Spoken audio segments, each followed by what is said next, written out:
أهلا بكم متابعينا الكرام في حلقة جديدة مليئة بالأخبار الساخنة. اليوم عندنا كم كبير من التطورات المهمة. بروزوفيتش يفتح صفحة جديدة بعد رحيله عن النصر، وريال مدريد يدخل على الخط بشكل مفاجئ، بينما النصر يبحث بجدية عن بديل من قلب برشلونة. وفي إنجلترا أرسنال يتحرك في أكثر من جبهة، ومانشستر يونايتد يتراجع عن صفقة كانت شبه محسومة.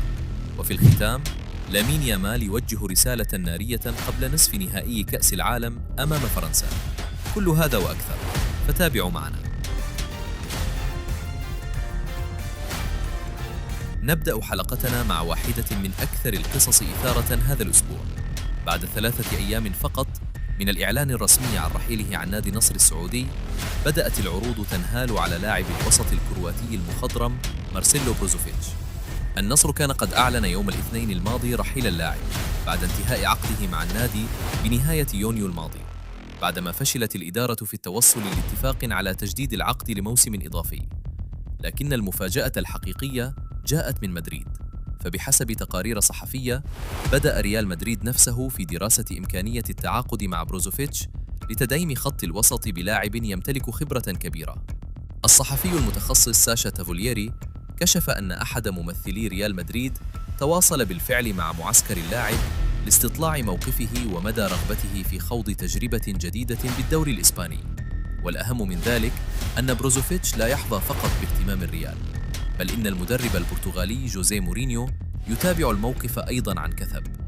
المقترح المطروح حالياً من ريال مدريد هو عقد لموسم واحد فقط دون التوصل لاتفاق نهائي بعد، ما يعني أن الصفقة لا تزال قيد الدراسة. وبحسب الإعلامي خالد الرشيد، فإن قرار رحيل بروزوفيتش جاء بالإجماع بين المدير الرياضي سيماو كوتينيو والرئيس التنفيذي جوسيه سيميدو، إلى جانب المدرب الجديد أنجي بوستيكوغلو. وبينما تتجه أنظار بروزوفيتش نحو أوروبا، فإن النصر لا يقف مكتوف الأيدي. الهدف الآن هو الحفاظ على لقب دوري روشان السعودي الذي حققه الفريق في موسم 2025 إلى 2026 بعد منافسة شرسة مع الهلال استمرت حتى الجولة الأخيرة. واللافت هنا أن إدارة النصر قررت عدم تقديم أي طلب للجنة الاستقطابات السعودية من أجل تجديد عقد بروزوفيتش، وهذا يعني توجهاً واضحاً نحو البحث عن بديل جديد تماماً. وبحسب صحيفة الرياضية، فإن الإدارة النصراوية تتفاوض حالياً مع أحد لاعبي برشلونة.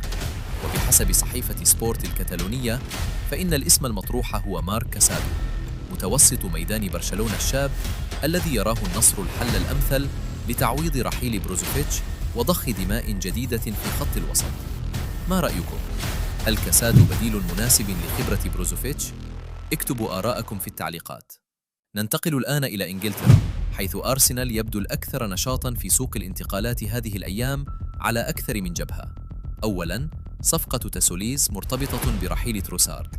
أرسنال بخل في مفاوضات جادة للتعاقد مع نجم نادي بروج الهجومي كريستوس تسوليس، وفابريزيو رومانو أكد أن الاتصالات بين الطرفين جارية فعلاً، لكن الصفقة مشروطة، فمصير تسوليس مرتبط بشكل مباشر برحيل ليوناردو تروسارد عن أرسنال الذي يملك بالفعل عرضاً من بشكتاش التركي، وسبق أن ارتبط اسمه بالانتقال إلى الاتحاد في دوري روشن السعودي.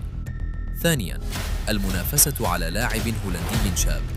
وفي جبهة أخرى، دخل أرسنال في صراع مباشر مع جاره ليفربول للتعاقد مع لاعب لايبزيغ لوتشاريل جورتريدا، والذي خاض الموسم الماضي معاراً في البريمير ليج مع ساندرلاند، وكان ضمن تشكيلة هولندا في كأس العالم. والأكثر إثارة أن نفس الثنائي أرسنال وليفربول يتنافسان أيضاً بقوة على خدمات نجم المغرب ولاعب نادي ليل أيوب بوعدي، مع استعداد الناديين لتلبية شرط ليل بترك اللاعب معاراً للنادي الفرنسي في الموسم المقبل. مانشستر يونايتد كان قريباً جداً من حسم صفقة الحارس البرازيلي إيدرسون من صفوف أتلانتا، لكن بحسب فابريزيو رومانو تراجع النادي عن إتمام الصفقة بعد عدم تخطي اللاعب للفحص الطبي. في المقابل، يؤكد أتلانتا أن لاعبه لا يعاني من أي إصابة، وسيدرجه مباشرة ضمن صفوفه، في تطور يثير علامات استفهام حول سبب التراجع الحقيقي. أما برشلونة فقد حسم بالفعل صفقة مهمة. النادي الكتالوني أكمل انضمام الجناح الألماني كريم أديمي قادماً من بروسيا دورتموند بحسب صحيفتي موندو وسبورت المقربتين من النادي. وبحسب فابريزيو رومانو سيدفع برشلونة مبلغاً يقارب 30 مليون يورو شاملة الحوافز مقابل ضم اللاعب. ونختم حلقتنا اليوم بأجواء كأس العالم 2026. النجم الإسباني الشاب لامين يامال أشعل الأجواء الحماسية قبيل مواجهة إسبانيا لفرنسا في نصف نهائي البطولة. يامال الذي يستعد للاحتفال بعيد ميلاده 19 يوم الاثنين المقبل أبدى ثقة مطلقة في قدرة منتخب إسبانيا على تجديد تفوقه القاري على فرنسا والوصول إلى النهائي. بحسب صحيفة جلوبو البرازيلية تحدث يامال بعد التأهل من ربع النهائي بملعب لوس أنجلوس مؤكداً أن الشارع الرياضي كان يترقب هذه المواجهة الكبرى منذ انطلاق البطولة، وشدد على أن منتخب بلاده يمتلك المنظومة الأقوى ولا يخشى مواجهة الديوك الفرنسية. وفي تصريح لافت يلخص ثقته الكبيرة أشار يامال إلى أن إسبانيا هي من أقصت فرنسا في نهائيات يورو 2024، معتبراً أن المنتخبين يمثلان أفضل فريقين في العالم حالياً، وأن الفريق الإسباني لا يخشى أي منافس. موعد مثير ينتظر عشاق الساحرة المستديرة، فهل تنجح إسبانيا في تكرار سيناريو اليورو أم تنتقم فرنسا في أرض المونديال؟ هذه كانت أبرز أخبار اليوم من عالم كرة القدم. بروزوفيتش بين مدريد وسر رحيله عن النصر. النصر يقترب من كاسادو. أرسنال في جبهتين. يونايتد يتراجع عن إدرسون. برشلونة يحسم أديمي. وأخيراً يامال يشعل الحماس قبل موقعة العمر أمام فرنسا. إذا أعجبكم الفيديو لا تنسوا الإعجاب والاشتراك في القناة وتفعيل الجرس لتصلكم كل الأخبار أولاً بأول. واخبرونا في التعليقات أي خبر أثار اهتمامكم أكثر.